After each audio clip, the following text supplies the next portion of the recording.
อะโวคาโดก็มันจะเป็นไขมันดีส่วนใหญ่เขาจะเน้นกินอะโวคาโดหลายก่อน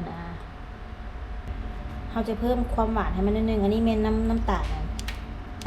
น้ำตาลเพื่อสุขภาพหรือจะบ่แม่นน้ำตาลแบบน้ำตาลทั่วไปที่เนี่ยหวานอันนี้แม่นเขาตัดแล้วยังว่าในติดเตือเขาคิดว่าสิมาติดใส่กล่องมันไว้สิอันนี้เฮ็ดจากเนี่ยหวานกลิ่นตัวนี้เนี่ยจะดีเด้อน้ำตาลแนะนำเลยคนเป็นเบาหวานกินได้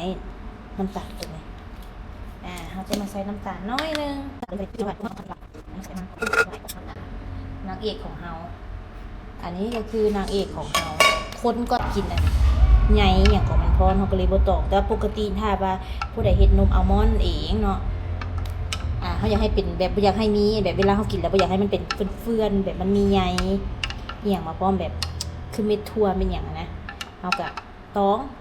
ต่สำหรับข้อยเขาจะบ่ตองเพราะว่าเขาจะกินใยมันพร้อมจะใส่น้ำก้อนน้อยนึงบ่ใส่หลายแต่ว่าถ้าผู้ใดมักหลายก็ใส่ตามมักเลยเด้อทำสติก